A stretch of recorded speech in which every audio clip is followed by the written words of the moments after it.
We are working on a 2004 Toyota Camry 4-cylinder, and if you guys are having a tough time removing the pulley on the water pump, here's an easy trick. Get an Allen key. You can stick it through, there's two holes on the pulley, one on the top, one on the bottom. And if you can see right here, as we insert it, make sure that it goes through these two notches. Then you can access both of these bolts with the regular wrench. Remove the Allen key, spin the wheel or the pulley, and then insert it into the other hole.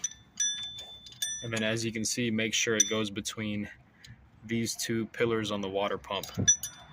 Once you stick that in, you're able to get pretty good leverage and remove the next two bolts.